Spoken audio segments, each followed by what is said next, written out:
তোমার বোন বড্ড নাজুক। পিস্তলের ভার সওয়া দূর, পিস্তল দেখলেই জ্ঞান হারাবে। ইয়াসির শালা যেভাবে পেছনে লেগেছে, ওর আবার পাকাপোক্ত সেফটি প্রয়োজন। আমরা যতও নজর রাখি, নিজের সেফটি নিজের কাছে। দেখছিস না, এত কড়া করে নজরদারি পরেও পুনরায় আক্রমণ করে বসলো বাস্টারটা। ভাবতে পারছিস অ্যাসিডের ছিটে ফোটে শীতল মুখে পড়লে কি হতো? কি আর হতো, ওই ব্লাডি বিস্টার শরীরে 313 রকমের জীবাণু পুশ করে বসে বসে মজা দেখতাম। ভাইয়ের কথা শুনে সায়ন নীরবে মাথা দুলিয়ে মুচকি হাসল। আজকে হাসপাতালে রুবাব না থাকলে শামু, সৃজন, সিরাতের সাথে শীতলকেও হাসপাতালে অ্যাডমিট করতে হতো, কারণ হাসপাতালেও ছদ্মবেশে কেউ একজন এসে শীতলের মুখে অ্যাসিড ছুঁড়তে চেয়েছিল। যে ব্যক্তি ছুঁড়তে চেয়েছিল সে ধরাও খেয়েছে। আজম এতক্ষণ বোধ হয় যত্নার্তি করছে, তার হিসেব আগামীকাল করা হবে। সায়ন আপাতত হাসি সামলে গম্ভীর কণ্ঠে বলল, কেউ নাকি আমার বোনকে ভালোবাসে না, বাসবেও না। তবে এত দরদ আসে কোত্থেকে? বাসি না তো, আর বাসলেই বা কি? তোমার বোন ভালোবাসা বুঝে? ভালোবাসা পিষে গুলে খাওয়ালেও বুঝবে না কিছু। পাগলিটা তোকে চোখে হারায়, কিন্তু নিজের অনুভূতি বুঝতে পারে না। কথা বল ওর সাথে, আর ভাব কি করবে। কিসের কথা বলছো? সেফটির ব্যাপারে? হুম। পৃথিবী এত সুন্দর কেন জানো? কারণ পৃথিবীতে অতি চালাকের সাথে সাথে বোকাদেরও বসবাস। বোকারা আছে বলেই ভালোবাসার অস্তিত্ব এখনও টিকে আছে। খেয়াল করে দেখবে, চালাকরা কিছু ভালোবাসার মাঝেও ফায়দা খোঁজে, আর বোকারা কষ্ট পাবে জেনেও নিঃস্বার্থভাবে ভালোবাসে। কিন্তু পরিস্থিতি? স্বর্ণ ইন্টেলিজেন্ট, আবেগী হয়ে কোনো সিদ্ধান্ত নেবে না, সেটা আমিও জানি, আর তুমিও জানো। মূলত এ কারণে ওর হাতে পিস্তল তুলে দিয়ে তুমি নিশ্চিন্তে থাকতে পারো। কিন্তু শীতল বোকা, আবেগী, মাথা মোটা, ধীরে সুস্থে হাজারবার ভেবে ভুল সিদ্ধান্ত নেওয়া ওর বদভ্যাস। মাঝে মাঝে ওর দুষ্টু বুদ্ধিতে ওই ধরা খায়, দেখো না? তাকে যদি পিস্তল দিয়ে সেটা লুকিয়ে রাখতে বলো, দেখবে কোথায় রাখবে সেটা ভাবতে ভাবতে অসুস্থ হয়ে পড়বে। তাই ওকে নিয়ে এসব চিন্তা করা যাবে না। ও যেমন আছে তেমনই থাকুক, বরং এসব জানলে ভয় পাবে। সেই ভয় কেড়ে নেবে তার ডানা ঝাপটে মুক্ত মনে উড়ে উড়ে ঘুরে ঘুরে বেড়ানোর সুখ। এর চেয়ে সে তার মতোই থাকুক। আমি আছি তো, ভরসা রাখো আমার উপর। কথা দিচ্ছি, আমি জীবিত থাকতে তোমার বোনের উপর ফুলের টোকাও পড়তে দেব না। শুদ্ধর কথাগুলো সায়নও গভীরভাবে ভাবল। শুদ্ধ কথাগুলো ভুল বলেনি। অতঃপর দু ভাই আরো কিছু ব্যাপারে আলোচনা করলো। আধা ঘন্টা পর সেখানে আর কয়েকজন হাজির হলো। তাদের নিয়ে একটা মিটিং হলো। টানা 1.5 ঘন্টা সেই মিটিং শেষ করে সায়ন গেল বাড়ির দিকে, আর শুদ্ধ হাসপাতালে। সময় যেন বহমান স্রোত, সে আপন মনে বইতে থাকে নিজস্ব গতিতে। আমাদের জীবনের সুখ কিংবা দুঃখ কোনোটাই স্থির নয়। সুখের পরে যেমন দুঃখের আগমন, তেমনি দুঃখের পরপরই সুখ এসে ভুলিয়ে দেয় কিছু কষ্ট, কিছু ব্যথা। এদিকে দেখতে দেখতে কেটে গেছে প্রায় দুটো সপ্তাহ। সাম্য, সৃজন, সিরাত আজ সকালে হাসপাতাল থেকে বাড়ি এসছে। চিকিৎসা এখনো চলমান তাদের। আরো সপ্তাহ খানিক ওদের হাসপাতালে থাকার কথা থাকলেও বাচ্চা দুটো বাড়ি আসার জন্য কেঁদে কেটে হয়রান। ঘুরে ফিরে একই কথা, হাসপাতালে ভালো লাগে না। শুদ্ধ, সায়ন, রুবাব, শখ, স্বর্ণ, শীতল যে যেমন ভাবে পারে তাদের সময় দেয়, হাসাতে চায়। কিন্তু ওরা একসাথে কান্না জুড়ে আবদার ধরে, বাড়ি চলো, বাড়ি চলো, এই জায়গা ভালোই লাগে না। পরে দুজন নার্সকে তাদের দেখভালের জন্য আনা হয়েছে। রিপোর্টে এসেছে সিরাতের মেরুদণ্ডের হাড় না ভাঙলেও ফাটল ধরেছে। বড্ড ভুগতে হবে ওনাকে। এখনো সোজা হয়ে দাঁড়াতে পারে না, প্রচন্ড ব্যথা করে। ডাক্তারও জানিয়েছেন শারীরিক ক্ষত সারলেও এই সমস্যা দীর্ঘদিন থাকবে। সব মিলিয়ে এ কটা দিন চৌধুরী নিবাস যেন নেতিয়ে পড়েছিল। সুখ হারিয়ে গিয়েছিল যেন বাড়িটা থেকে। আজ গোটা 14 দিনের মাথায় বাড়িটি আবার গমগম করছে। কথার হাট বসেছে, হাসি খুনসুটিতে বাড়ি মেতে উঠেছে। বিলাসবহুল ড্রয়িং রুমে বসেছে সকলের আনন্দমেলা। সব সদস্য উপস্থিত। কোনো একটা কারণে হাসছে সবাই। সারাফাত চৌধুরী তাকিয়ে তাকিয়ে দেখছে সবার হাসি মুখ। এতগুলো দিন যেন শ্বাস নিতেও কষ্ট হতো ওনার। হবে নাই বা কেন? এই বাড়ির বাচ্চাগুলোই তো বাড়ির প্রাণ। তারা কেউ অসুস্থ থাকলে ভালো থাকা যায় নাকি? আজকে 15 রমজান, অথচ এতগুলো দিনে সবাই মিলে একসাথে ইফতার করতে পারেননি। তাই আজ বাড়িতে চলছে ইফতার পার্টি। সব কাজ হাতে হাতে করছে সবাই। সিরাত হুইল চেয়ারে বসে আছে। রোজ প্রতিবেলায় অনেকগুলো মেডিসিন নিতে হয়, যার ফলে রোজা রাখতে পারেন না। এই নিয়ে আফসোসের শেষ নেই ওনার। সিতারা, সিমিন দুই যা কত কিছু বলে বোঝায়, মানসিক সাপোর্ট দেয়। জায়দের সাপোর্ট পেয়ে ওনার বাপের বাড়িতেও যাননি উনি, কারণ উনি খুব ভালো করে জানেন এখানে ওনার বিন্দু পরিমাণ অযত্ন হবে না, বরং এই বাড়ি ছেড়ে গেলে আর অসুস্থ হয়ে পড়বেন। বিয়ের আগে ভাবতেন বাপের বাড়ির মতো শান্তি আর কোথাও নেই, কিন্তু এখন ভাবে নিজের সংসার ছাড়া শান্তি বুঝি আর কোথাও মিলবে না। এখানেই শান্তি, এখানেই সব স্বস্তি। শুদ্ধ কিছুক্ষণের জন্য বাইরে গিয়েছিল, এসে দেখে তার রুমের দরজা হাট করে খোলা। ভেতরে কে গেছে বুঝতে বাকি নেই তার। পুরনো সেই পার্স আবার দেওয়াতে শীতলের অত্যাচার আবার বেড়ে গেছে। কদিন পার্সে কাজ না করায় কাদো কাদো মুখে দরজা থেকে ঘুরে যেত। এখন পার্স কাজ করছে দেখে এখন সোজা রুমে ঢুকে পড়ে। দুদিন ইগনোর করেছিল দেখে এতিমের মতো মুখ করে থাকতো। এটা ওটা ছুতোয় কথা বলতে আসতো। 4 দিন আগে রাতে বাসায় ফিরতেই দেখে তার রুমের দরজার কাছে বসে আছে। সরতে বললেই কান ধরে কেঁদে কেঁদে বলেছিল সরি। সে জবাব না দিলে ঠোঁট ফুলিয়ে কাঁদতে কাঁদতে ভাঙা ভাঙা স্বরে বলেছিল, সরি বলছি তো নাকি, আর কতবার বলবো? কেউ আমার উপর রেগে থাকলে আমার খুব কষ্ট হয়। এভাবে সরি বললে কি আর রাগ করে থাকা যায়, নাকি রাগের অভিনয় চালিয়ে যাওয়া যায়? অগত্যা থমথমে মুখে বলেছিল সে মাফ করে দিয়েছে, তবে এই শেষবার। অথচ মাপ পাওয়ার খুশিতে সে পূর্বের আবারও বাদরামি শুরু করেছে। যখন তখন রুমে আসা, রুমের জিনিসপত্র ঘাটাঘাটি করা, কিছু বলে মুখ ভাঙানো, খেতে বসে তার ভাগের খাবারে ভাগ বসানো, কফি এনে দিতে বললে আড়ালে গিয়ে এটো করে দেওয়া। এভাবেই দিন কাটছে। এখন নিশ্চয়ই কোনো আবদার নিয়ে এসেছে, কারণ কিছুক্ষণ আগেও দেখেছে শখের ফোন নিয়ে অনলাইনে ঈদের ড্রেস দেখছে। হয়তো গতবারের মতো কোনো ড্রেস দেখিয়ে দাঁত বের করে বলবে, শুদ্ধ ভাই, এই ড্রেসটা কিনে দেন না। এটা কিনে দিলে ঠিক পুতুলের মতো একটা বউ পাবেন। দাম কত? 9,320 টাকা। একটা ড্রেসের দাম 9,000 টাকা? টাকা কি গাছের শুকনো পাতা যে চাইলেই পাওয়া যায়? দেন না শুদ্ধ ভাই। বলছি তো টাকা নাই। ওই লকারের সেকেন্ড ড্রয়ারে অনেকগুলো নতুন টাকার বান্ডেল আছে, ওখান থেকে নিন। তুই আবার আমার লকার খুলেছিস? আমি লকার খুলিনি, রুমে এসে দেখি খোলা। উকি মেরে দেখি অনেক টাকা। নতুন করকরা টাকা দেখে টাকা না হাতালে নাকি পাপ হয়, তাই 5টা 1000-এর নোট মেরে দিয়েছি। 5,000 নিয়ে আবার ড্রেস কেনার আবদার করছিস? তুলে আছাড় মারার আগে চোখের সামনে থেকে যা যা বলছি। এ কথা শুনে ওই মুহূর্তে মন খারাপ করে চলে গেলেও পরের ড্রেসটা নিয়েই ছেড়েছে। আর রুমে যতই টাকা পড়ে থাক সে কখনো হাত দেয় না, বরং সেটা তুলে ঠিক জায়গায় রাখে। এবং সেও বুঝে তাকে রাগাতে পাজিটা এসব বলে। পুরনো কথা সেদ ঘটিয়ে শুদ্ধ রুমে ঢুকে দেখে শীতল 4 হাত পা ছড়িয়ে ছিটিয়ে বিছানায় শুয়ে আছে।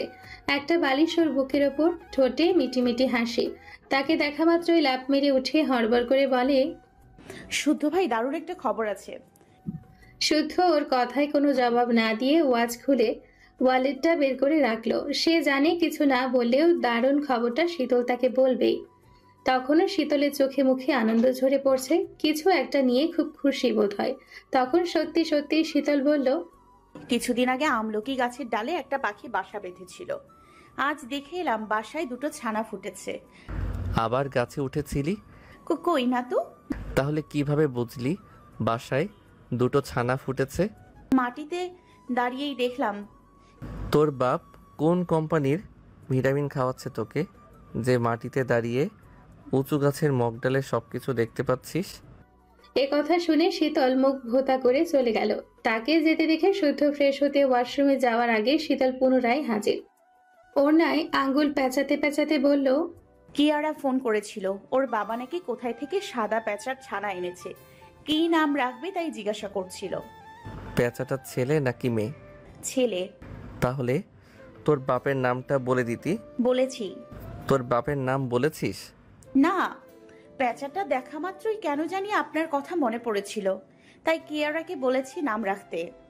সোয়াইব শুদ্ধ।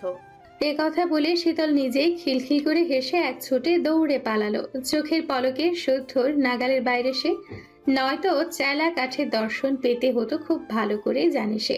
ওর কথা এবং দৌড়ে পালানো দেখে শুদ্ধভ্রু কুচকালো। তারপর বিড়বিড় করে বকতে বকতে ওয়াশরুমে চলে গেল। তখন বিকেল 5টা। এক ধরনের নরম ও কোমল আলোয় সেজেছে পশ্চিম আকাশ। ক্লান্ত হয়ে ম্লান হয়ে এসেছে দিনের আলো, সূর্য নেমেছে পাটে, পাখিরা ফিরছে আপন গৃহে। পাড়ার মোড়ে মোড়ে বসেছে ছোট বড় ইফতারের দোকান, ক্রেতাদের ভিড়ে জমজমাট দোকানপাট। কোথাও কোথাও কোরআন তেলাওয়াত, গজল, ওয়াজ বাজছে, কোথাও বা হরদমে চলছে ইফতার পার্টির আয়োজন। এসবকে পেছনে ফেলে ব্যস্ত পায়ে ছুটছে একদল ব্যস্ত পথচারী। এদিকে চৌধুরী বাড়ির রান্নাঘরে তাড়াহুড়ো লেগে গেছে গৃহিণীদের, দ্রুত হাতে কাজ সারছেন ওনারা। রাতে রান্না শেষে এখন ইফতার সাজাতে লেগে পড়েছেন দুই জা। দুপুর থেকে একটানা সিতারা সিমিন এক হাতে সামাল দিচ্ছেন সব কাজ। সিরাত বসে আছে রান্নাঘর থেকে একটু দূরে, মুখটা বড্ড বেজার। ঝটপট কাজ করা মানুষ কাজ ছাড়া থাকতে পারে না, অথচ অসুস্থতা ওনাকে বসে থাকতে বাধ্য করছে। খুব খারাপ লাগা কাজ করছে যাদের ঘর্মাক্ত মুখ দেখে, তবুও উনি বলেছেন বসে বসে কিছু কাজ ওনাকে দিতে। এ কথা শোনা মাত্র সিতারা খ্যাক করে বলেছে, এখানে থাকলে চুপ করে বসে থাক, নয়তো খুন্তির বাড়ি একটাও বাইরে পড়বে না। বড় জায়ের কথা শুনে ফিক করে হেসে ফেলে সিরাত, হাসে সিমিনও। সিতারা ভ্রু কুচকে যাদের দেখে বেগুনি ভাজতে আরম্ভ করেন। সিমিন দুপুরের দিকে ফালুদার জন্য সাগুদানা রান্না করে ফ্রিজে রেখেছিলেন, এখন তা বের করে ফলমূল কেটে গুছিয়ে রাখলেন। নানান রকমের জিনিস দিয়ে চমৎকার করে ডেকোরেশন করে শীতল। সে আবার এসব কাজ ভালোই পারে, কিন্তু এই নিয়ে 3 বার মেয়েটাকে ডাকার পরেও সারা শব্দ নেই। তিনি বিরক্ত হয়ে আরেকবার হাঁক ছেড়ে ডাকলেন, শীতল, এই শীতল, এবার গেলে মার একটাও মাটিতে পড়বে না বলে দিলাম। ছোট জায়ের ডাকাডাকি শুনে সিরাজ জবাব দিলেন, মেয়েটা রোজা আছে, থাক না, একটু রেস্ট করুক। এত বড় ধিঙ্গি মেয়ে ফলগুলো তো কাটতে পারে, সব কথা বলে দিতে হবে? একটা কথা যদি শোনে। এ কথা শুনে সিতারা আঁচলে মুখটা মুছে শরবতের চিনি গুলাতে গুলাতে বললেন, মেয়েটার শরীরটা বোধহয় ভালো না, পাখির দানা খেয়ে রোজা আছে, সেদিন রক্ত দিল। থাক, ওকে এই গরমের মধ্যে আর ডাকিস না ছোট। দুই জায়ের কথা শুনে সিমিনের রাগে গজরাতে গজরাতে এটো থালা বাসন ধুতে ধুতে বললেন, তোমাদের আদরে আদরে ও আরো বাদর হচ্ছে। ওর বয়সী সাদিকাকে দেখো কি সুন্দর সংসার করে খাচ্ছে, অথচ এর গড়িমসি করতে করতে বছর যায়। ভালো কথা বললেও যদি শুনতো। শুনবি না তো শুনিস না।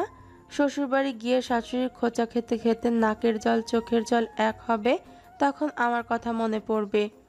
তখন রুবাব এসে জবাব দিল, যেই বাড়িতে আমার বোনকে কাজ করে খেতে হবে সেই বাড়িতে বিয়ে দেবো না। আমাদের রাজকুমারীকে যে যত্নে রাখতে পারবে তার হাতেই আমাদের বোনকে তুলে দেব।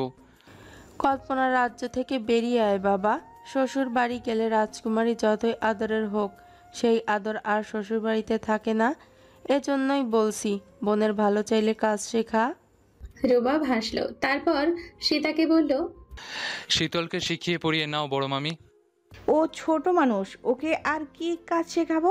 বড় হোক, একদিন সবই শিখে যাবে। তখন দৌড়াতে দৌড়াতে সিঁড়ি বেয়ে নামলো শীতল।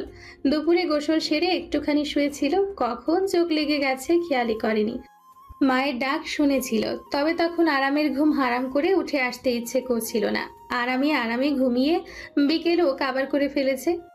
মেয়েটাকে এভাবে ধর্মড়ি করে দৌড়ে নামতে দেখে সিমিন মুখ ফিরিয়ে নিলেন, এমন ভাব করলেন যেন খুব রেগে আছেন। তখন শীতল ওড়নায় আঙ্গুল পেঁচাতে পেঁচাতে আমতা আমতা করে বলল, ডেকেছিলে আম্মু? কেন? আমরা এখানে শুয়ে আছি, তুইও এসে শুতি তাই। সিমিনের কথা শুনে শীতল ভ্যাবাচাকা খেয়ে গেল, বুঝলো মাকে রাগিয়ে দিয়েছে। তাই মায়ের রাগ ভাঙাতে এগিয়ে আসতেই দেখতে পেল কাটা ফলমূল এবং তারই পাশে ফালুদার কাপ। বুঝলো এই কাজ তাকে করতে হবে, তাই সে কথা না বাড়িয়ে প্রতিটা সদস্যের জন্য ফালুদা রেডি করার কাজে লেগে পড়ল। রান্নাঘরে স্পেস কম, মায়েরা অন্য কাজকর্ম করছে দেখে সে সব সামগ্রী নিয়ে রান্নাঘরের সামনে বসলো। তারপর সে বাদাম কুচি, টুটি ফুটি, চকলেট, স্প্রিঙ্কলস, রোজ সিরাপ, স্ট্রবেরি সিরাপ, ম্যাঙ্গো বা vanilla ice cream, whipped cream, colourful ফলের কুচি, চকলেট সস বা ক্যারামেল সস দিয়ে মন মতো করে সাজালো। রুবাব শীতলের বাঁ পাশে বসে চুপ করে দেখছিল। সে বুঝে পায় না সাজানো গোছানোর ব্যাপারে মেয়েরা এত এক্সপার্ট কেন। এই যে ফালুদার কাপ এত সুন্দর করে সাজালো শীতল, কত কি যে দিল, সেগুলোর নাম বলতে পারবে কিনা শিওর। তাছাড়া যাবে তো ওই পেটেই, তাহলে এত কাহিনী করার কি আছে? সবগুলো একসাথে বড় একটা বলে নিয়ে ঝালমুড়ির মতো সব আইটেম একসাথে দিয়ে নাড়া দিয়ে 1 কাপ দিয়ে দিলেই তো হয়। অযথা টাইম ওয়েস্ট করার দরকার আছে? মানে মেয়েটা পারেও বটে। শীতল সেগুলো সাজিয়ে ফ্রিজে তুলে হাত ধুয়ে বের হতে সিতারা বললেন, ও মা, ফোনটা শুদ্ধকে একটু দিয়ে আয় না। আচ্ছা। বাগানের দিকে গেছে দেখ। হুম। আর শোন, আসার সময় কয়েকটা লেবু তুলে আনিস। আচ্ছা। এ কথা বলে রান্নাঘর পেরিয়ে বাইরে এসে পিলারের পাশে দাঁড়িয়ে গেল। শুদ্ধর ফোনে লক খুলতে চেষ্টা করলো, কিন্তু হলো না। তাই বিড়বিড় করে বকতে বকতে বাগানে গেল। বাগানে কেউ নেই, তাই গেল বাড়ির পেছন দিকের পুকুর পাড়ে। তাদের পুকুর পাড়টা শান বাঁধানো, অনেক জাতের মাছ ছাড়া বিধায় কেউ গোসল করে না। বাইরের লোক এসে মাছ মেরে দিয়ে যায়। এদিকটা নির্জন, তাই খুব একটা আশা হয় না। তবে শুদ্ধকে মাঝে মাঝে দেখা যায়। সে এখানে এসে দাঁড়িয়ে থাকে প্রায় সময়। এই যেমন এখনো 2 পকেটে হাত গুজে দাঁড়িয়ে আছে। বাতাসে উঠছে তার কপালের উপর পড়ে থাকা অবাধ্য চুল। পরনে সাদা টি শার্ট ট্রাউজার। সে পেছনে থেকে চুপি চুপি এসে ভাও করার আগে শুদ্ধ বলল, এখানে কি? ফোন দিতে এসেছি।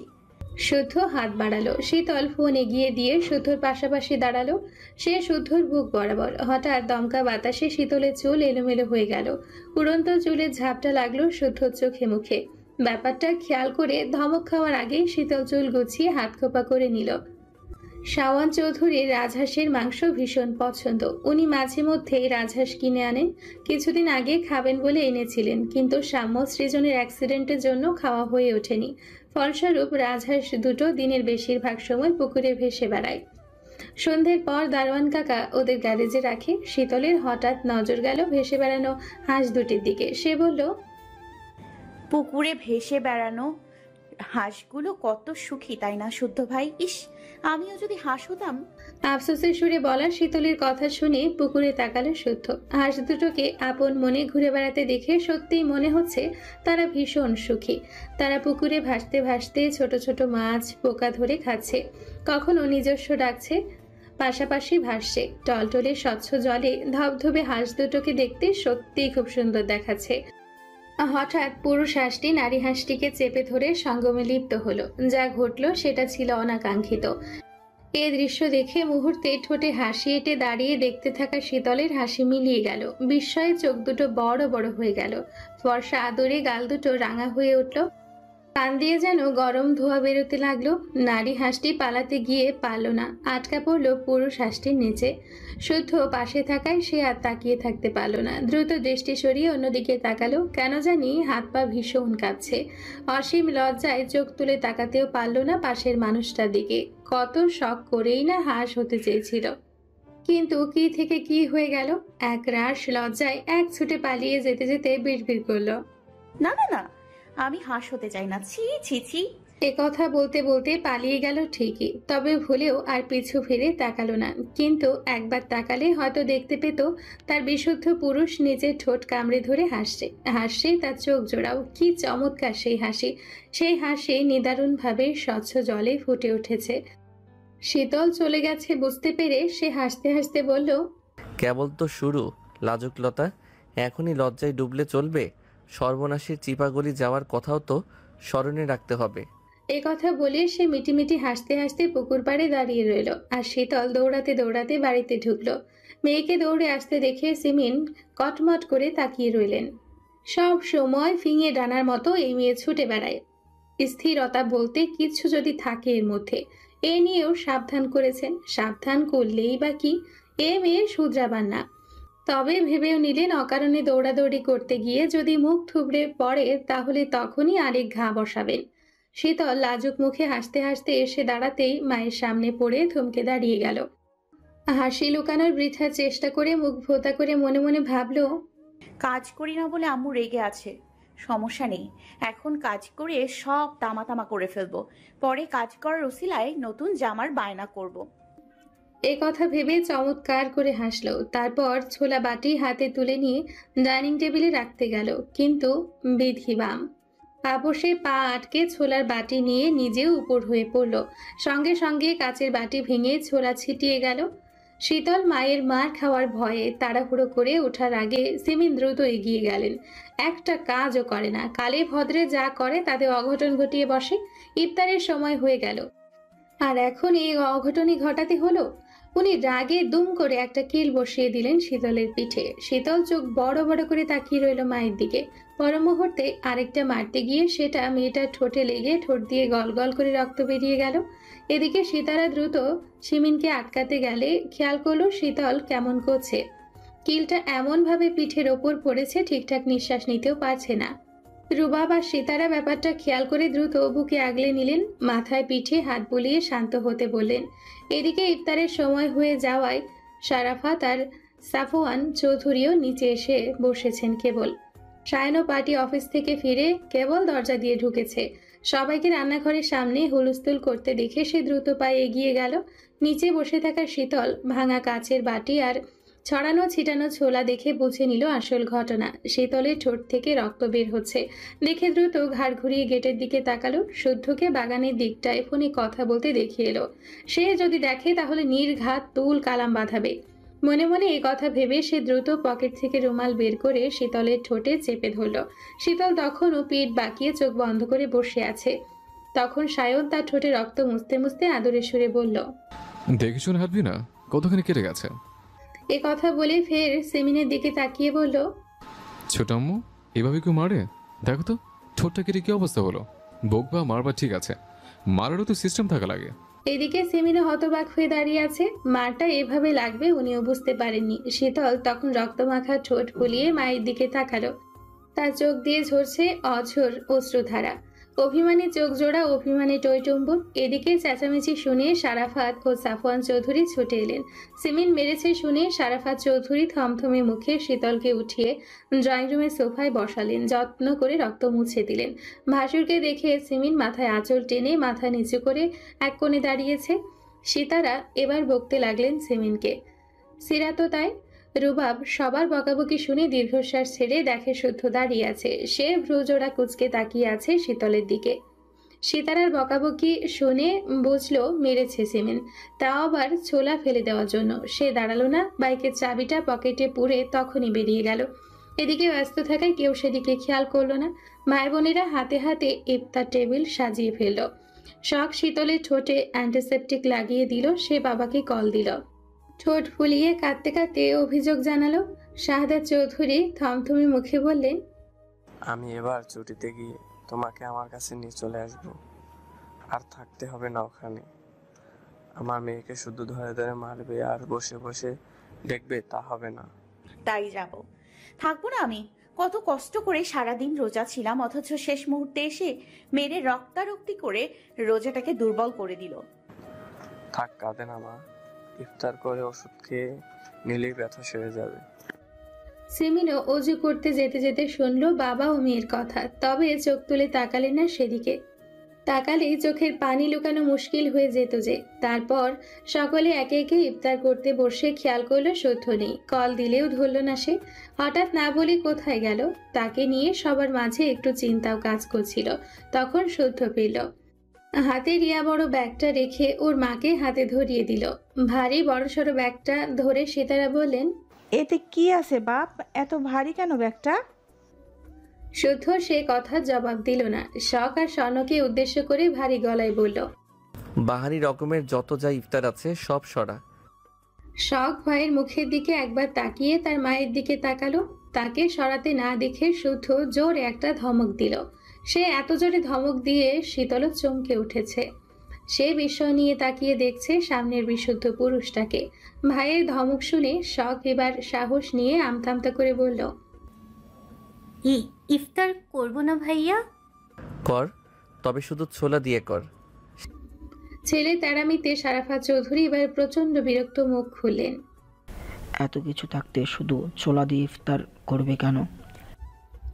বাবার কথায় শুদ্ধ সিমিনের দিকে একবার তাকিয়ে ঘুরে বাবার দিকে তাকালো। এরপর ঠান্ডা স্বরে বলল, সামান্য ছোলা নিয়ে যখন এত কাণ্ড ঘটে গেল, তার মানে বুঝতে হবে এই ছোলা মহা মূল্যবান কিছু। একদিন ছোলা না খেলে মানুষ মারা যেতেও পারে।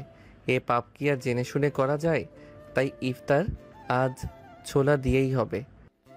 একথা বলে নিজেই সব সরাতে গেলে সিতারা এসে ছেলেকে থামালেন। শুদ্ধর হাত থেকে সেসব কেড়ে টেবিলে রেখে ছেলেকে বসালেন চেয়ারে। তারপর পাশে দাঁড়িয়ে ওর মাথায় পিঠে হাত বুলিয়ে শান্ত হতে বললেন, ইচ্ছে করে মারিনি, অসাবধানে লেগে গেছে। ওকে ফাইন, তাহলে রক্তাক্ত হলো কেন? মা মেয়েকে শাসন করবে না? বারণ করলাম কখন? এর আগেও ছোট আম্মু নানান কারণে মেরেছে, কিছু বলেছি কখনো? কিন্তু মায়েরও একটা সিস্টেম থাকা লাগে। আমিও তো কতবার মারি, রক্তাক্ত হয় কি? এতটা রক্ত ঝরেছে কখনো? ঠিক আছে, তোর বোনকে আর কেউ মারবে না, এভাবে শান্ত হো বাপ। শুদ্ধ শান্ত হলো না, বরং পুনরায় সিমিনের উদ্দেশ্যে বলল, আমাদের বাড়িতে সাম্য, সৃজন, শীতল, এরা চঞ্চল, এই কথা তো কারো অজানা নয়। তারা ছোট থেকেই দুরন্ত। তার মধ্যে এখন দুজন গুরুতর অসুস্থ। তাদের অসুস্থতা আমাদের বাড়িটাকে মিইয়ে দিয়েছে। আগের মতো বাড়িতে প্রাণবন্ত ভাবটা নেই, খুনসুটির মুহূর্ত নেই। গত কয়েকটা দিন ধরে মনে প্রাণে চেয়ে যাচ্ছি কবে সব ঠিকঠাক হবে, কবে আমাদের বাড়িটা আবার প্রাণ ফিরে পাবে। কিন্তু এর মধ্যেই সামান্য একটা কারণে আরেকজনকে মেরে রক্তাক্ত করলে খুব দরকার ছিল। যেভাবে মারলে এতে যদি ওর শ্বাস আটকে যেত। তোমার আরও ভালো করে জানা যে ও কাঁদতে পারে না। তাছাড়া সারাদিন রোজা আছে। কিছুদিন আগে সে রক্ত দিয়েছে, এমন তো নয় ইচ্ছে করে ছোলা ফেলেছে। তাহলে এভাবে মারার দরকার ছিল কি? হ্যাঁ মানছি তোমার মেয়ে, শাসন করবে তুমি, সেই রাইট অবশ্যই তোমার আছে। কিন্তু এভাবে কেন? রক্তাক্ত হবে কেন? সে না হয় অবুঝ, তুমি তো তা নও ছোট আম্মু।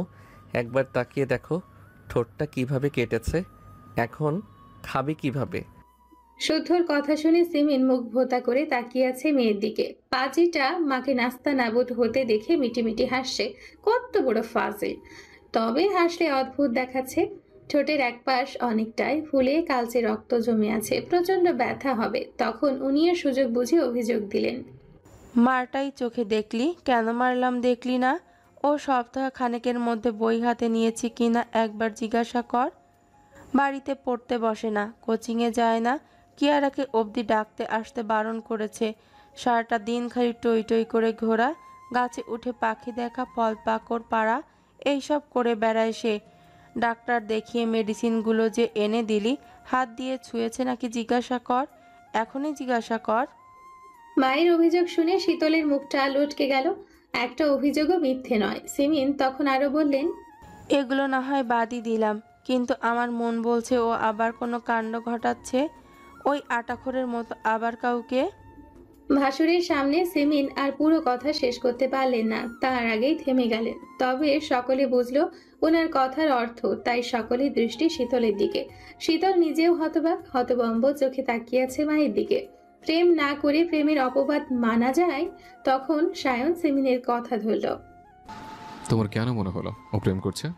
ওর রুমে ময়লা কাপড় আনতে গিয়ে দেখি ময়লার ঝুড়িতে দলামলা পাকানো এক ঝুড়ি কাগজ।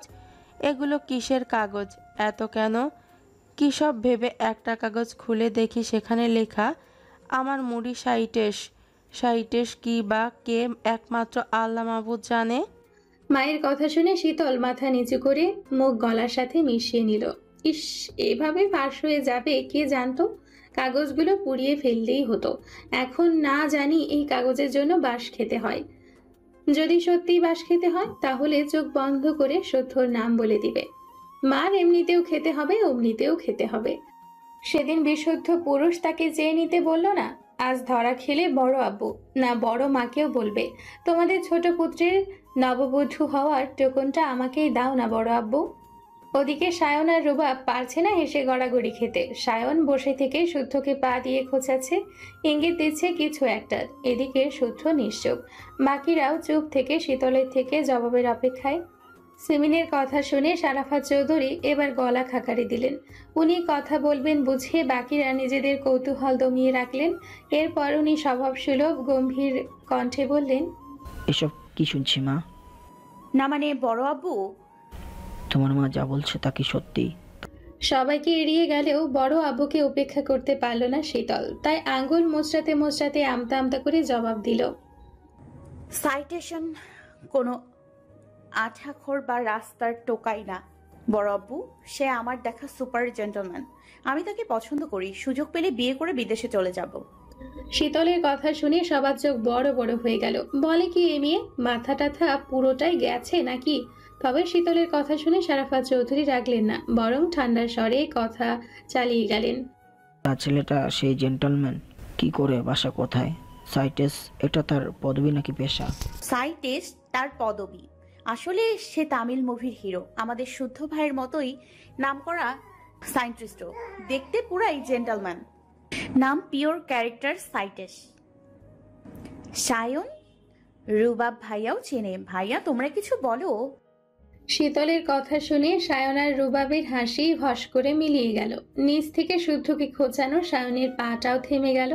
তারা একে অপরের দিকে তাকিয়ে বোকা বোকা হেসে বলল, হ্যাঁ হ্যাঁ, ছেলে দেখতে শুনতে ভালোই, মানাবে ওদের। এবার সাফওয়ান চৌধুরী বিস্ময় ভরা কণ্ঠে বললেন, তোরা মুভির হিরোর কথা বলছিস? কি কাণ্ড বল দেখি। কোথায়, আমি ভাবলাম সত্যি সত্যি বোধ হয়। এ কথা বলে তিনি হো হো করে হেসে ফেললেন। সীতারাও ফিক করে হেসে বললেন, আমিও তো সত্যি ভেবেছি। বড়মা ও মেজ চাচুর কথা শুনে শীতল খিলখিল করে হেসে উঠল। তার হাসি দেখে সকলে বোকা বনে গিয়ে নিজেরাও হাসলেন। মেয়েটা পারেও বটে। এদিকে এতক্ষণ সায়ন আর রুবাব যেন শ্বাসটা আটকে রেখেছিল। ভেবেছিল আজকে বোধহয় সত্যিটা ফাঁস হয়েই যাবে, কিন্তু এই মেয়েটা আবার পাল্টি খেলো। আর পাল্টি খেয়ে করলো কি, সায়েন্টিস্টকে বানিয়ে দিল সাইটেস, আর শুদ্ধ নামে জান খেয়ে নাম দিয়ে দিল কারেক্ট। যদিও পিওর বা কারেক্ট মানে শুদ্ধ। শীতল কথা শেষ করে আর চোখে শুদ্ধর দিকে তাকাতে চোখাচোখি হয়ে গেল। ভ্রু কুচকে তাকিয়ে আছে বিশুদ্ধ পুরুষ। হয়তো ভাবছে তার পাশে বসে তারই নাম বদলে তাকেই সুরসুরি দিচ্ছে। এর আগে শুদ্ধ অভিযোগ করেছে, যে মেয়ে কারোর সামনে তাকে চেয়ে নিতে পারবে না সেই মেয়েকে সে বিয়েই করবে না। এজন্য সাহেব কত রাগ দেখিয়েছিল, কথা বলা বন্ধ করে দিয়েছিল, তার রুমেও যেতে দেয়নি। আজ দেখ বলতে পারবে কিনা। যদিও এটা ছোট্ট রিভেন্স, যখন ফাইনাল মোমেন্টে আসবে তখনও সগৌরবে বড় আব্বুর কাছে চেয়ে নিবে। বুঝে নেবেই নেবে বিশুদ্ধ পুরুষটাকে। সে কি ভেবেছে তার করা পাগলামির পরিমাণ একটু বেশি বলে এটাও পাগলামি? মোটেও না। এদিকে এখনো মেয়ের বাদরামি বন্ধ হয়নি দেখে সিমিন ফুঁসে উঠলেন। কটমট করে তাকিয়ে শুদ্ধকে অভিযোগ করলেন, শুনলি বেয়াদবটার কথা? ও কি এমনি এমনি মার খায়? শীতলের ইঙ্গিত বা কথার ধাঁচে শুদ্ধ রাগ হঠাৎ উধাও। কি বলবে নিজেই বুঝে উঠতে পারছে না। তবে সায়ন আর রুবাব মুখ দেখে কেন জানি ভীষণ হাসি পেল। হাসলে মেইন টার্গেট মিস হয়ে যাবে, তাই মুখটা যথেষ্ট থমথমে করে রাখলো। আর সিমিন এত কিছুর পরও মেয়ের করা বাদরামি কমছে না দেখে অঝরে কাঁদতে লাগলেন। আপাতত প্রসঙ্গ পাল্টানো খুব দরকার, তাই সে থমথমে মুখে বলল, আজ থেকে বাড়ির ছোটরা লাখ টাকার জিনিসও যদি নষ্ট করে কেউ কিছু বলবে না, বলবেই না। মারধর তো দূর, যার যা ক্ষতি হবে ক্ষতিপূরণ আমি দেব। তারপরও যেন এই ঘটনা পুনরাবৃত্তি না হয়। এইটুকু বলেই ঘাড় বাঁকিয়ে শীতলের দিকে একবার তাকালো। পা জিমে কাটা ঠোঁটে এখনো হাসছে মুচকে মুচকে। তাকে এভাবে হাসতে দেখে শুদ্ধ ধমকে উঠল। হঠাৎ ধমকে ওঠায় শীতল চমকে উঠে বলল, হিরোকে ভালো আমি। এক থাপ্পড়ে সব দাঁত ফেলে দেব বেয়াদব। কোথায় কি বলতে হয় তাও জানিস না? আশ্চর্য তো। এই তো সেদিনই তো কিছু বললাম না, চুপ ছিলাম বলেই কত ধমকালেন। অথচ আজকে বলছি বলেও ধমকাচ্ছেন। এত কথা শুনতে চাইনি। আগামীকাল থেকে সকাল সন্ধ্যা 2 বেলা আমার কাছে পড়তে বসবি। এটা শুনে শীতল আঁতকে উঠল। মাকে দেওয়া বাস তার দিকে ঘুরল কিভাবে? এতক্ষণ ভালোই তো চলছিল, এর মধ্যে পড়াশোনা এন্ট্রি নিল কোন ফাঁক দিয়ে? তার উপরে শুদ্ধ ভাইয়ের কাছে নাকি পড়তে হবে। এ হতে দেওয়া যাবে না। শুদ্ধ ভাই দুঃখর স্টুডেন্ট, তার পড়াশোনার ধাঁচ কেমন হবে ধারণা আছে। এত পড়া দেয়, হাতে লেখা একটু খারাপ বলে অপমান করে, পড়া না পারলে কান ধরে দাঁড় করিয়ে রাখে, নতুবা মারে। না, সে কিছুতেই পড়বে না, নয়তো এই লোক পূর্বের যত রাগ জমে আছে পড়ানোর নাম করে সব রাগ তুলবে। এ কথা ভেবে আতঙ্কিত হয়ে কিছু বলতে গেলে ঠোঁটে টান খেলো। ব্যথা পেয়ে 2 হাতে ঠোঁট চেপে ধরে অস্পষ্ট সুরে বলল, না শুদ্ধ ভাই, তা হয় না। তাছাড়া আপনি এত বিজি মানুষ, আপনাকে এত কষ্ট করতে হবে না। আমার ব্যস্ততা না হয় আমি বুঝে নেব। আর হ্যাঁ, আগামীকাল থেকে তোরা 3 বোন একা কোথাও যাবি না। শখ স্বর্ণ কথাটা স্মরণে রাখিস। প্রয়োজনে রুবাব দিয়ে আসবে, নিয়ে আসবে। আমার কথা নড়চড় হলে এক একটা আমি নিজে শায়েস্তা করব। হঠাৎ এমন কড়া নিষেধাজ্ঞা জারি করার কারণ বুঝল না কেউই, তবে মুখ ফুটে কিছু বলার সাহস করল না। সায়নের সাথে শুদ্ধ চোখাচোখি হলে সায়নের ঠোঁটের কোণে মৃদু হাসি দেখা দিল। কি সুন্দর করে এক ঢিলে 4 পাখি মেরে দিল। সিমিনকে বাঁশ দিল, শীতলকে একা পড়ানোর ব্যবস্থা করে ফেলল। ভাইদেরকে আছিলা বাঁশ খাওয়া দেখলো এবং এই সুযোগে শখ স্বর্ণের সেফটির কথা ভেবে স্বয়ং রুবাবের ঘাড়ে দায়িত্ব চাপিয়ে দিল। শুদ্ধ যখন নিষেধাজ্ঞা জারি করেছে তখন সবাই বিনা বাক্যে মেনে নিবে, কিন্তু তার বাঘিনী কি মানবে? সে দিনের বেলা সেফটি নিয়ে চললেও রাতের বেলা মানবে না। এটা তো আরেক জাতের ঘাড়তারা। অতঃপর এসব কথা বাদ দিয়ে সবাই হই হই করে ইফতার করলো। ভাই ও বোনেদের পছন্দের আলুর চপ নিয়ে কাড়াকাড়ি হলো, হাসাহাসি হলো। গল্পে গল্পে একটু আগে সব রাগ বাগ মিটে গেল। পরের দিন সকাল থেকে সত্যি সত্যি শুদ্ধর কাছে পড়তে আসতে হলো। ভেবেছিল কোনো বাহানা দেখিয়ে ব্যাপারটা ঘেঁচে দেবে, কিন্তু না, স্বয়ং তার জননী ঘুম থেকে টেনে তুলে তাকে পড়তে পাঠিয়েছে। সঙ্গে শুদ্ধর হাতে মোটা একটা চালা কাঠ তুলে দিয়ে বলে গেছে, মাংস তোর, হাড্ডি আমার। কখন কি পড়ালি দেখতে আসবো না, আমি শুধু রেজাল্ট দেখব। এ কথা বলে উনি বিদায় নিতে শুদ্ধ তাকে চালা কাঠ দেখিয়ে বলেছে, এটাকে সালাম। আজ থেকে এটাই তো শিক্ষাগুরু। এর যা দাপট সেটা তোর সেনাবাহিনী বাপেরও নেই। এবার বই বের কর। মুখলটকে শীতল বই বের করলে শুদ্ধ তাকে পড়িয়েছে। বারবার একটা পড়া বুঝিয়েছে। শীতল বলেছে বুঝেছে, কিন্তু সেটা যখন তাকে করতে দিয়েছে তখনই বেঁধেছে ঝামেলা। ফলে কপালে জুটল চেলা কাঠের বাড়ি। এভাবেই রোজ শুদ্ধর কাছে না চাইতেও পড়তে বসতে হলো শীতলের। কখনো পেট ব্যথা, মাথা ব্যথা, চোখ ব্যথা বলে কত কি অজুহাত সৃষ্টি করলেও ছাড় পায়নি। এভাবেই দিন দিন শীতলের পড়ার চাপ বাড়ল। নিত্যদিনের সাথী হলো মার ধমক। তবে শুদ্ধ যখন তাকে কিছু বোঝাতে এক মনে কিছু লিখত, তখন সে ড্যাব ড্যাব করে তাকিয়ে থাকতো। একবার দেখতো শুদ্ধর হাতে সুন্দর লেখা, আরেকবার দেখতো সুন্দর মানুষটাকে। মনে মনে কত কি বলতো, মুখ টিপে হাসতো। শুদ্ধ বুঝতো, তবে কিছু বলতো না। কি বলবে? শীতলকে ওর কাছাকাছি রাখার জন্যই তো পড়ার কথা বলেছিল, নয়তো রিসার্চের কাজ ছেড়ে পড়ানোর সময় কোথায় তার। আর এই কাজ করার কারণ ভালোবাসার সৃষ্টির একমাত্র ওষুধ ভালোবাসার মানুষটার খুব কাছাকাছি থাকা, একা সময় কাটানো, পড়ানোর ফাঁকে একটু গল্প, মালে গাল ফুলিয়ে থাকলে একটু প্রশ্রয় দেওয়া, পড়ানোর ফাঁকে ফাঁকে 2 চোখ ভরে দেখা, মন ভরে শরীরে সুবাস টেনে নেওয়া, কলম নেওয়া, ছুতোয় ছুঁয়ে দেওয়া। মাঝে মাঝে তার খিলখিল করা হাসি দেখে বুকের তোলপাড় ঝড়টা বহু কষ্টে দমানো। এগুলোই ভালো লাগার এক একটি অংশ। আর এর থেকেই একটু একটু করে সৃষ্টি ভালোবাসার। দেখতে দেখতে রোজা প্রায় শেষের পথে।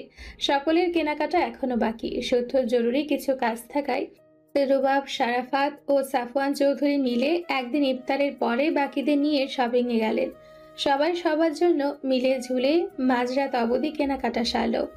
পরদিন বাড়ির মেয়েরা টেলার্সে ড্রেস বানাতে দিয়ে এলো। সপ্তাহখানিক পরে সিতারা, সিমিন টুকটাক কেনাকাটা করতে গিয়ে মেয়েদের ড্রেসও নিয়ে এলেন। যার যা ড্রেস তাকে বুঝিয়ে দিলেন। শীতল পরে দেখবে ভেবে ড্রেসটা রেখে দিয়েছিল। সারাদিন রোজা থেকে ইফতার সেরে রুমে এসে শুতে চোখ গেল শপিং ব্যাগটার দিকে। দ্রুত উঠে আনন্দে ঝুমঝুম করে ঈদের ড্রেসটা হাতে নিয়ে উল্টে পাল্টে দেখতে মনটা খারাপ হয়ে গেল। ড্রেস মন মতো না হওয়ায় কান্না পেল এবং রুমে বসে সে কাঁদতে থাকলো। আজকের ইফতার পার্টি থাকায় ফ্রেন্ডদের সাথে ইফতার সেরেছে শুদ্ধ। ফ্রেন্ডদের সাথে কিছুক্ষণ সময় কাটিয়ে গিয়েছিল তার ল্যাবে। সেখানে কিছু কাজ সেরে রাত 10:30টার দিকে বাড়ি ফিরল।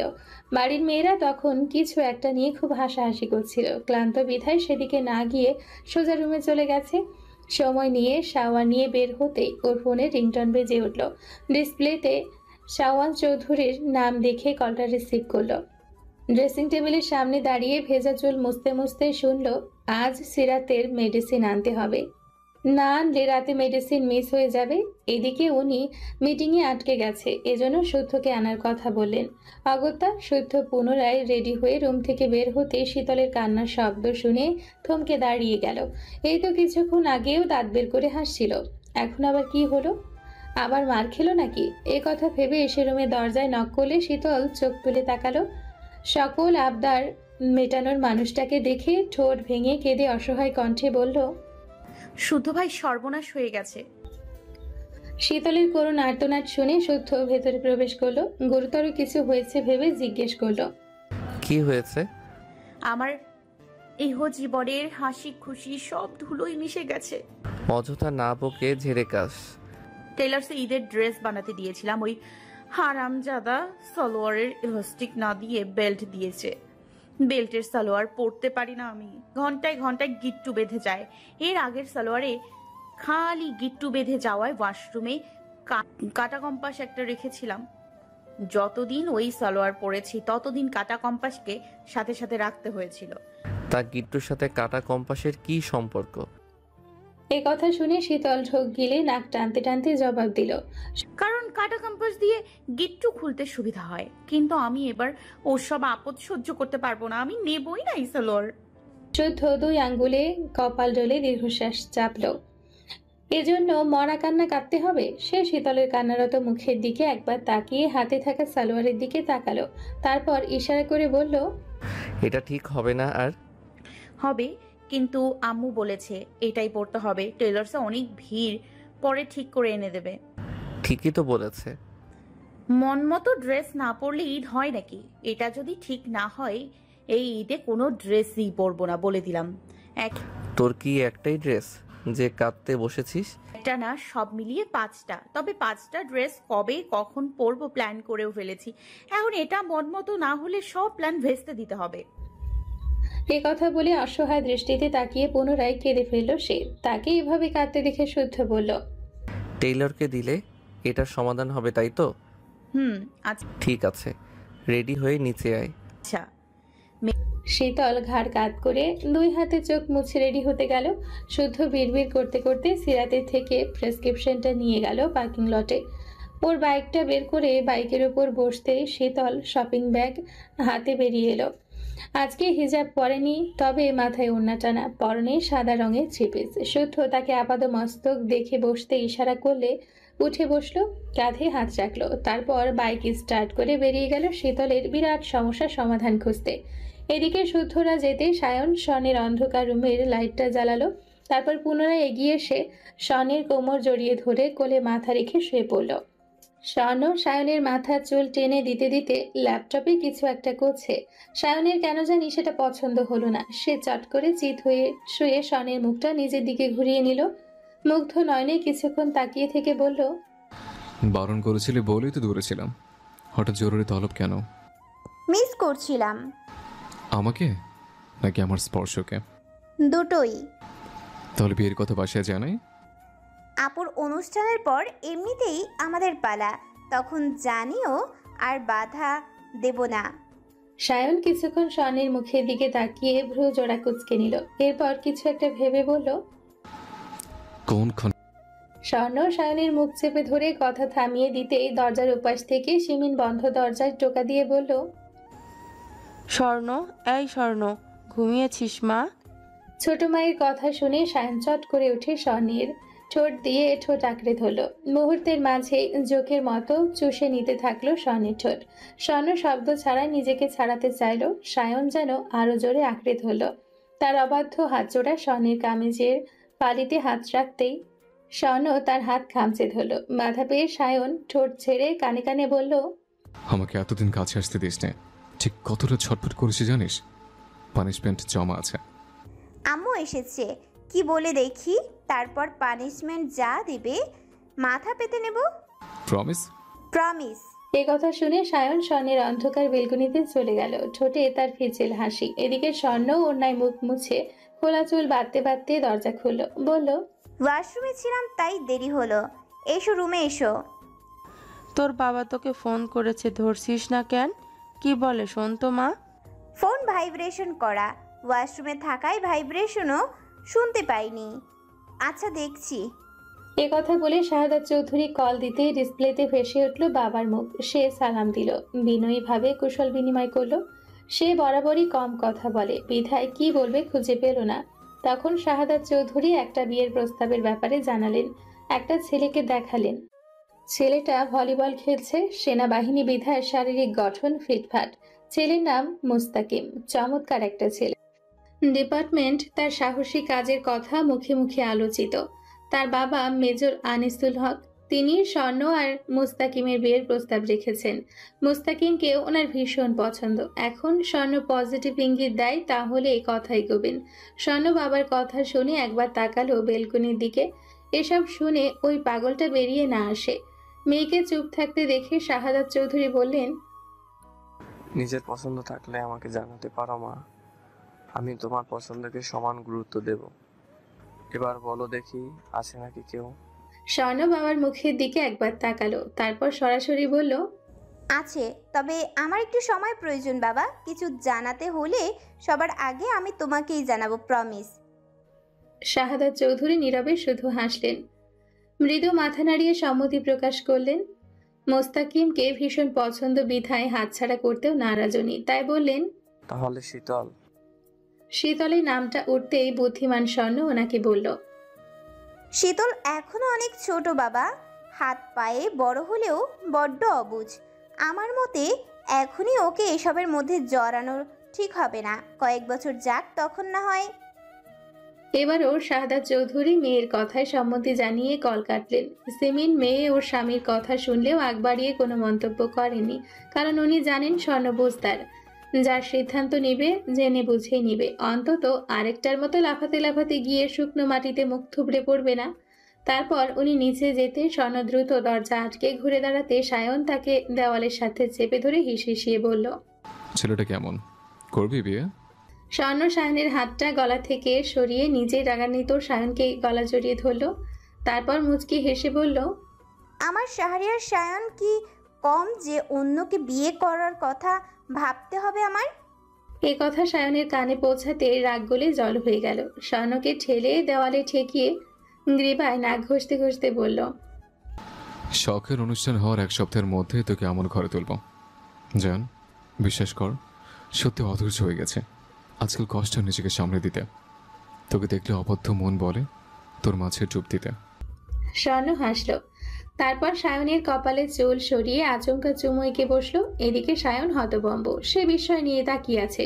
এই প্রথম স্বর্ণ নিজে থেকে তাকে চুমু দিল, তাও কপালে। কিন্তু এই মেয়েটা কি জানে তার কপালে দেওয়া ছোট্ট একটি চুমু তার হৃৎপিণ্ড পৌঁছে গেছে। কাছে না আসায় অভিমানে পূর্ণ উত্তপ্ত বুকটা একেবারে হিম শীতল হয়ে গেছে। আজ চাঁদ রাত, পুরো একটা মাস সিয়াম সাধনার পর আগামীকাল ঈদ উদযাপিত হবে সারা দেশে। দেখতে দেখতে চোখের পলকে যেন কেটে গেল দিনগুলো। প্রতি বছর শারাফাত চৌধুরী সম্পদের হিসেব অনুযায়ী মোটা অঙ্কের অর্থ জাকাত দেন, জামা কাপড় বিতরণ করেন, বস্তির অসহায় মানুষদের সাহায্য করেন, মসজিদে মসজিদে ইফতার করান, মসজিদ তৈরি কিংবা মেরামতের কাজে টাকা দান করেন। এতিম দুস্থ বাচ্চাদের ঈদ রঙিন করতে নানান ব্যবস্থা করে থাকেন। এবছরে বিপদ যেন পিছুই ছাড়ছে না। অনাকাঙ্ক্ষিত বিপদের কারণে এই বছরে সেসব কাজ দেরিতে হলেও দু ভাই ও ছেলেকে নিয়ে সেটা সম্পূর্ণ করেছেন। ওনার একটা বিশেষ গুণ, উনি দানের কথা কখনোই কাউকে বলেন না। কত দান করলেন, কাকে দিলেন, কেন দিলেন, কিভাবে দিলেন, যা দেন সব নিজের মাঝে রাখেন।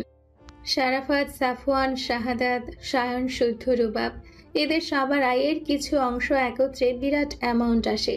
তখন দু হাত ভরে দান করা যায়। যদিও ছেলেদেরকে কখনো দিতে বলেনি, তারাই নিজে থেকে দেয়। চৌধুরী বাড়ির সেফটির কথা স্মরণে রেখে জামাকাপড় বিতরণের আয়োজন বাড়ির বাইরে করেন। মজার ব্যাপার হলো, ঈদ সম্মুখে এলে বস্তি এলাকায় ট্রাক ভর্তি সামগ্রী নিয়ে যাওয়া হয়। ঈদের বাজার ও জামাকাপড় তুলে দেওয়া হয় গরিব মানুষের মাঝে। দিনভর সেগুলো বিতরণ করা হয়। তারা জানে না কে দেয়। যারা হাতে তুলে দেয় তাদের জিজ্ঞাসা করলেও জবাব মিলে না, বলে না। জোর করলে বলেন, যারা দেয় তারা দোয়া কুড়াতে দেয়, আপনারা মন থেকে দোয়া করুন। নরম মনে সরল মানুষটা সেটাই করেন। আর প্রতি বছর এভাবে আড়াল থেকে সাহায্য করে আসছেন চৌধুরী বাড়ির পুরুষেরা। যাদের মাঝে শো অফ করার লেশ মাত্র নেই। চাঁদরাত বিধায় ইফতারের পরপরই হই হুল্লোড় বেঁধেছে চৌধুরী বাড়িতে। ছোটরা কাড়াকাড়ি করে খেয়েছে ইফতারের সব খাবার দাবার। এত খাবার, এত আইটেম, তবুও ভাই বোনেদের খাবার কেড়ে খাওয়ার স্বাদ যেন অমৃত। সায়ন শীতলের আলু চপ কেড়ে খেয়ে নিয়েছে। এটা নিয়ে দুজন ঘ্যান ঘ্যান করে কেবল থেমেছে। তারা থামতেই শাম্মুর শখের হাতে থাকা খেজুর কেড়ে মুখে পুরে দিয়েছে। শখ রাগী চোখে তাকাতেই দুষ্টুটা খিলখিল করে হাসছে। শখকে তারা কেউই ভয় পায় না, কারণ তাদের শখ আপু কখনোই কাউকে বকে না, বরং মিষ্টি করে কথা বলে আদুরে সুরে। এমন করে না সোনা ভাই, ওটা কেন করলি পাখি? কি লাগবে? মন খারাপ কেন আমার কলিজার ভাইজানের? শখ সর্বদা এভাবেই কথা বলে, কত কি বোঝায়, ভাই বোনেদের আবদার মেটাতে কত কিছু কিনে দেয়। তাই বোনেদের মধ্যে শখ আপু বেস্ট, আর বোনেদের মধ্যে সবচেয়ে খারাপ শীতল, কারণ সে সব কিছুতে আগে ভাগে ভাগ বসায়। ইফতার সেরে সব ভাই বোনেরা ছাদে উঠেছে চাঁদ দেখতে। হই হই করে চাঁদ দেখে মাদুর পেতে বসেছে। সায়ন, শুদ্ধ, রুবাব, শখ, স্বর্ণ, শীতল, সাম্য, সৃজন সব কটাই উপস্থিত এখানে। গল্প হচ্ছে, হাসাহাসি হচ্ছে, খুনসুটি মারধর হচ্ছে। রুবাব কখনো এটা ওটা বলে শীতলকে রাগাচ্ছে, কখনো সাম্য সৃজনের পেছনে লাগছে। সায়নও তাদের সাথে মেতে আছে। আর শুদ্ধ রেলিংয়ে হেলান দিয়ে পকেটে দুহাত গুজে তীক্ষ্ণ দৃষ্টিতে তাকিয়ে আছে পাশের ছাদে। সেখানে কয়েকজন ছেলে আড্ডা দিচ্ছে, বারবার এদিকে তাকাচ্ছে। সে ব্যাপারটা খেয়াল করে এবার ফোনটা বের করে কাউকে ফোন করলো। শুদ্ধ বলছি। অসময়ে পাশের বাসায় শুদ্ধ ভাইয়ের কল পেয়ে সৌরভ অবাকি হলো। সে সালাম দিয়ে কুশল বিনিময় করলো। শুদ্ধ পুরুষালী গুরুগম্ভীর কণ্ঠে সালামের জবাব দিয়ে বলল, তোদের ছাদে কজন ছেলেকে দেখছি, 2 মিনিটের মধ্যে নিচে নামতে বল। কোনো সমস্যা ভাই? কিছু করছে তারা? না, তবে না নামলে কিছু হবে। আচ্ছা, আমি এখনই নামতে বলছি। শুদ্ধ কল কাটতে ছেলেগুলোর মধ্যে একজনের কাছে কল এলো। ওরা এদিকে একবার তাকিয়ে শুদ্ধকে সালাম দিয়ে নিচে নেমে গেল। এদিকে এত কিছু ঘটলো, বাকিদের কারোরই খেয়াল নেই। তারা নিজেদের গালগল্পে ব্যস্ত। শুদ্ধ সেখানে দাঁড়িয়ে দেখছে চৌধুরী বাড়ির চাঁদের হাট। আনন্দে ঝুমঝুম করা প্রতিটা প্রাণ চৌধুরী বাড়ির হাট। তারা নিজ নিজ জায়গায় দাঁড়িয়ে আলো ছড়ায়, সুখ বিলায়। এজন্যই চৌধুরী বাড়িতে এত সুখ, এত আনন্দ। সবার মাঝে হঠাৎ তার চোখ গেল সাম্য সৃজনের হাসি মাখা মুখের দিকে। মাত্র কয়েকটা দিন হয়েছে ব্যান্ডেজ খোলা হয়েছে। বাচ্চা দুটো যেন নতুন করে বেঁচে উঠেছে। আবারও তাদের মধ্যে ফিরে এসেছে চঞ্চলতা। যদিও আগের তুলনায় খানিকটা সুস্থ বটে, তবে ওষুধ চলবে আরো কিছুদিন। ওদিকে কথায় কথায় ভাই বোনেদের মধ্যে স্বামীর ছোটবেলার একটা ঘটনা মনে করলো সায়ন। হাসতে হাসতে ঘটনাখানা খুলেও বলল। সেটা স্মরণ করে একযোগে হেসে উঠল সবাই। হাসতে হাসতেই গড়াগড়ি খাওয়ার মতো অবস্থা তাদের। কথা বলতে পারছে না কেউ হাসির চোটে। রুবাব মনে করতে পারছে না, কারণ রুবাব ছিল না। তাই সায়নও ঘটনাখানা বলতে লাগলো। একদিন সাম্য সৃজন 2 ভাই খেলনা নিয়ে মারামারি লাগিয়েছে। দুজন দুজনাকে খামচি মেরে রক্তারক্তি অবস্থা। ওদের খামচাখামচি দেখে চুপ করে পেছন থেকে সিরাত এসে দুটোকেই আরেক ঘা বসিয়েছে। মায়ের মার খেয়ে একসাথে চিৎকার করে কাঁদছিল ওরা। শুদ্ধকে ভাই বোনেরা ছোট থেকে একটু বেশিই ভয় পায়। আবদার করে, তবে লিমিট রেখে। সেদিন ঢাকা থেকে শুদ্ধ ফিরেছে, ঘন্টাখানিক হয়েছে মাত্র। ফ্রেশ হয়ে বাইরে যাওয়ার জন্য বের হতে দেখে 2 বানর গলা ফাটিয়ে কাঁদছে। তাদের চোখ মুখ খামচানো, রক্ত বের হচ্ছে একটু একটু। তাকে দেখেই দুটোরই হঠাৎ কান্না বন্ধ হয়ে গেল। তবে ফোপানো বন্ধ হলো না। ওদের কান্নারত মুখ থেকে শুদ্ধ ভ্রু কুঁচকে জিজ্ঞাসা করেছিল, কি হয়েছে? চোখ মুখের এই অবস্থা কেন তোদের? তারা কিছু বলার আগে সিরাত পুরো ঘটনা তাকে জানায়। ওরা 2 ভাই নিজেদের এই অবস্থা করেছে দেখে দুটোকে কান ধরতে বলে। তারা ধরে। ড্রয়িং রুম তখন ফাঁকা। সিরাত তখন বকতে বকতে যান অ্যান্টিসেপটিক আনতে। তখন শুদ্ধ বলে, বাইরের কাউকে পাসনি? ভাইয়ে ভাইয়ে মারামারি করেছিস কেন? এবার থেকে মারামারি করতে ইচ্ছে করলে বাইরে থেকে কাউকে মেরে আসবি। মারার পর আরও 2 ঘা বসিয়ে শাসিয়ে আসবি, যাতে বাড়িতে বিচার নিয়ে না আসে। বোঝা গেল? তবু আমি যেন না দেখি নিজেরা মারামারি করেছিস। মনে থাকবে? দুজনই কান ধরে ঘাড় কাত করে সম্মতি জানালো। তখন শুদ্ধ বলল, আজকের পর থেকে যদি শুনি নিজেরা মারামারি করেছিস, দুজনকে উল্টো করে ঝুলিয়ে মারব। কিন্তু এখন ভুল যখন করেই ফেলেছিস, তখন পানিশমেন্টও ফরজ হয়ে গেছে। এ কথা বলে সে সৃজনকে বলল বাবা মায়ের সম্পর্কে কিছু বলতে। সৃজন বলল, আমি আমার বাবা মাকে খুব ভালোবাসি, তারাও আমাকে খুব ভালোবাসে। এক বাক্যে কতবার করলি? স্মার্ট ছেলেরা এভাবে কথা বলে? স্পষ্টভাবে কনফিডেন্টলি আবার বল। এবার যতবার বলবি ততটা মায়ের খাবি। মারের ভয়ে এবার ছাড়া সৃজন তার টাস্ক পূরণ করলো। এবার এলো সাম্যের পালা। শুদ্ধ তাকে বলল নিজের সম্পর্কে বলতে। সাম্য বলতে শুরু করলো, আমি সোহানত চৌধুরী সাম্য। আমি একজন মানুষ। আমার দুটো চোখ, দুটো গাল, একটি মুখ, একটি নাক ও একটা সুস্বাস্থ্যবান বাম আছে। বাম আমাদেরকে বসতে সাহায্য করে। প্রাণীদের বাম মানুষের মতো নয়, তারা মানুষের মতো করে বসতে পারে না। সাম্যের কথা শুনে শুদ্ধ ফোন থেকে চোখ সরিয়ে বলল, গর্ধব একটা, তোর ইয়ে আছে সেটা গর্ব করে বলতে হবে। তুমি তো বললে নিজের সম্পর্কে বলতে, তাই আমার যা আছে তাই নিয়ে বললাম। এটাই ছিল সেই ঘটনা মনে করে আজ এত হাসাহাসি। তাদের আড্ডার মাঝে সাফওয়ান চৌধুরী একটা ছেলেকে নিয়ে ছাদে এলেন। ছেলেটার বয়স 17 কি 18, হাতে ডাবের কাঁদি, অন্য হাতে ধারালো বটি। উনি ছেলেটাকে ইশারা করতে ছেলেটা ডাব কেটে সব বাচ্চাদের হাতে ধরিয়ে দিলেন। রোজা থেকে ডাবের পানি শরীরে এনার্জি আনে, এজন্য মোড়ের দিকে গিয়ে ডাব বিক্রি করতে দেখে সবার জন্য এনেছেন। এসব করতে করতে বেজে গেছে রাত 8:30। হঠাৎ শীতল চেঁচিয়ে উঠে স্বর্ণকে বলল, মেহেদি দিব এখন আপু। আয় আয় আয় হায়, আমার তো মেহেদির কথা মনেই ছিল না। চলো চলো দ্রুত চলো। এ কথা বলে শখ আর স্বর্ণকে টানতে টানতে নিচে নিয়ে গেল। ওদেরকে দেখে সাম্য সৃজনও সুর করে চলে গেল। ছাদে ছিল তখন 3 ভাই, ওরাও এবার নিচে নেমে এলো। আজমের কল পেয়ে সায়ন গেল পার্টি অফিসে। আজ ফিরবে কিনা বলা যাচ্ছে না, তবে স্বর্ণকে ইশারায় বলে গেছে হাত ভর্তি করে মেহেদি পড়তে। বাড়ি ফিরে যেন স্বর্ণের মেহেদি রাঙা 2 হাত দেখতে পায়। স্বর্ণ জবাবে কিছু না বললেও তার চোখ জোড়া হেসে উঠেছে। মাঝে মাঝে সায়ন যখন তাকে শাড়ি পরতে বলে, চোখ জোড়ায় মোটা করে কাজল পরতে বলে, তখন মুখে বিরক্তি হলেও মনে মনে খুশি হয়। এখন যেমন সায়নের কথায় জবাব না দিলেও সে খুব খুশি হয়েছে এবং ব্যক্তিগত পুরুষটাকে খুশি করতে মেহেদি পরবে, তবে হাত ভর্তি করে নয়, খুব সাধারণভাবে। তবুও সায়ন এসে মুগ্ধ চোখে হাত নেড়ে চেড়ে দেখবে, চুমু খাবে। মানুষটা বরাবরই বড্ড পাগল। বাইরে যেমনই হোক না কেন তাকে খুব যত্ন করে, ভালোবাসে। এদিকে বাড়ির গিন্নি কাল সকালে কি কি রান্না করবে সেসব আলোচনা করছে। আজ রাতেই কিছু কাজ এগিয়ে রাখছেন হাতে হাতে। মেয়েরা ড্রয়িং রুমে হইচই করে মেহেদি দিতে বসেছে। স্বর্ণ দিয়ে দিচ্ছে শীতলকে আর শখ দিয়ে দিচ্ছে সাম্যকে। সৃজন আপাতত গাল ফুলিয়ে বসে টিভি দেখছে। মেয়েদের মেহেদি দেওয়া কখন হবে কে জানে, 10:30 তো বেজেই গেছে।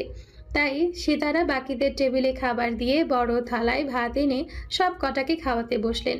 আর একটু রাত বাড়লেই না খাওয়ার বাহানা জুড়ে বসবে বাচ্চাগুলো। খাওয়ার ইচ্ছে না থাকলেও সীতারা জোড়াজুড়িতে শুদ্ধ আর রুবাব অল্প করে খেলো। তারপর হাঁটাহাঁটির কথা বলে বাগান পেরিয়ে বাইরে গেল। হাঁটতে হাঁটতে মোড় পার করে কিছু দূর গিয়ে যেতেই রুবাব একটা দোকান থেকে সিগারেট আর লাইটার কিনে আনলো।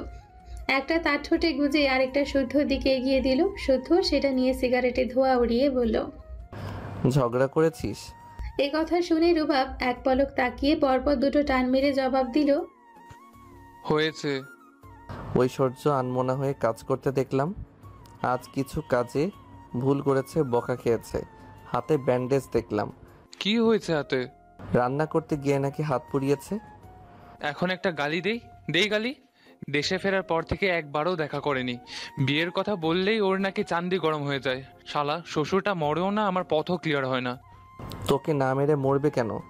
সেইটাই, ওরা বাবা মেয়ে পয়দা হয়েছে আমার জীবন জ্বালানোর জন্য, নয়তো এমন খাপে খাপে হারামজাদা বাপের হারামজাদি কন্যা হয় কি করে। শুদ্ধ ভাইরে শোন না, হাত কি বেশি পুড়েছে? ডাক্তার দেখিয়েছে? কি বলেছে ডাক্তার? ঐশ্বর্যের হাত পোড়ার কথা শুনে রুবাবের উথলা ভাব দেখে শুধু মুচকি হাসলো শুদ্ধ। এই পাগল দুটো দুজনকে এত ভালোবাসে, অথচ ভাবখানা এমন যেন কেউ কাউকে চিনেই না, কখনো কথাই হয়নি। কারণ বাংলা সিনেমার মতো তাদের এক হওয়ার মাঝে দাঁড়িয়ে আছে ঐশ্বর্যের বাবা রাশিয়ান সায়েন্টিস্ট মিখাইল ইগোর। ঐশ্বর্যের মা রেজিনা মাহতিমের দ্বিতীয় স্বামী। মায়ের ভুল মানুষকে সঙ্গী করার মাসুল দিচ্ছে ঐশ্বর্য। ওই বেচারি পড়ে গেছে অথৈ সাগরে। রেজিনা যদি ইগোরের প্রেমের জালে গা না ভাসাতেন তাহলে ঐশ্বর্য স্বাভাবিকভাবে লাইফ লিড করতে পারত, কিন্তু সেটা হয়নি, কারণ ঐশ্বর্যের সৎ বাবা মিখাইল ইগোর ঐশ্বর্যকে সবসময় হাতের পুতুলের মতো নাচিয়ে যাচ্ছে। উনি সায়েন্টিস্ট হয়েও ওনার আবিষ্কার ভুল পথে ব্যবহার করেন। এমনকি ঐশ্বর্যকে শুদ্ধর সঙ্গে কাজ করতে পাঠানো ছিল মিখাইলের একটি বড় প্ল্যানের অংশ, যেটা ঐশ্বর্য আগেই শুদ্ধকে জানিয়ে দিয়ে তার সাথে দেশে ফিরে এসেছে। ইগোরের থেকে পালিয়ে বাঁচতে আছে শুদ্ধর গোপন ল্যাবে। সেখানেই রাত দিন এক করে রিসার্চের কাজ চালিয়ে যাচ্ছে মেয়েটা। খুব তাড়াতাড়ি তাদের একটি আবিষ্কার উন্মোচন করা হবে বিশ্ববাসীর কাছে। সেটা নিয়ে জোর কদমে কাজ চলছে। সে নিজেও কাজের মাঝে পড়ে থাকতো ল্যাবে, কিন্তু ইগোরের লোক আর ইয়াসির আঠার মতো পেছনে পড়ে আছে। অল টাইম তার দিকে নজর রাখছে। নজর ফাঁকি দিয়ে ওই ল্যাবে যাওয়াটাও রিস্কি হয়ে যাবে বলে যাচ্ছে না, এমন ভাব করে চলতে হচ্ছে। ঐশ্বর্যের কোনো খোঁজ সে জানে না, অথচ শুদ্ধর সাথে তার প্রতিনিয়ত কাজ নিয়ে কথা হয়। মেয়েটা সত্যি মারাত্মক লেভেলের ট্যালেন্টেড। তার কাজের ধরন ভাবনা অবিশ্বাস্য রকমের সুন্দর।